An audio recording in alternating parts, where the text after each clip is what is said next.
വളരെ എളുപ്പത്തിൽ നമുക്കൊരു ഇറച്ചിക്കറി വയ്ക്കാം. അതിനൊരു കുക്കറെടുത്ത് അടുപ്പിൽ വയ്ക്കുക.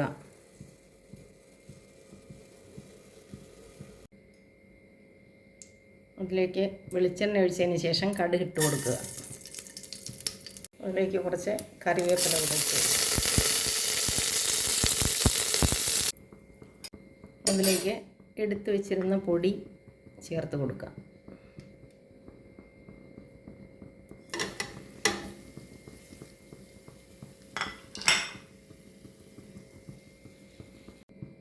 വളരെ എളുപ്പത്തിൽ തയ്യാറാക്കാവുന്ന റെസിപ്പിയാണിത്.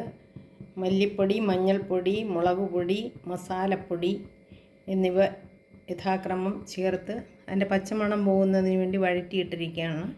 ഇതിലേക്ക് നമ്മൾ നേരത്തെ ചതച്ച് വെച്ച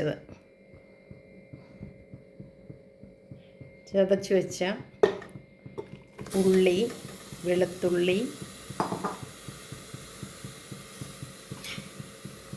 ഇഞ്ചി അതതിലേക്ക് ഇട്ടൊന്നുകൂടി വഴറ്റണം. 1 കിലോയോളം വലിപ്പം വരുന്ന വെയിറ്റുള്ള കോഴിയാണ് ചേർത്ത് കൊടുത്തത്. എന്നിട്ട് ഇതെല്ലാം കൂടെ ഒന്ന് കൂട്ടി യോജിപ്പിച്ച് ഉപ്പും ചേർത്ത്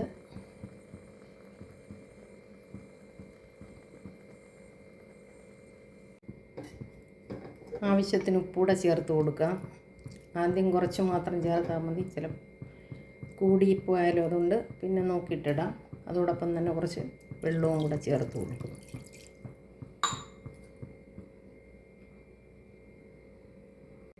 ഇതിനകത്ത് വേണമെങ്കിൽ തേങ്ങാപ്പാൽ ചേർക്കാം, അണ്ടിപ്പരിപ്പ് അരച്ചത് ചേർക്കാം. ഇത് വെന്ത് കഴിയുമ്പോൾ കഴിക്കുന്ന ആളുകൾ കൊളസ്ട്രോളും അങ്ങനെയുള്ളതും ഒക്കെ ഉള്ളത് കൊണ്ട് അതൊന്നും ചേർക്കുന്നില്ല. അതോടൊക്കെ ചേർത്താൽ നല്ല ടേസ്റ്റ് ആയിരിക്കും.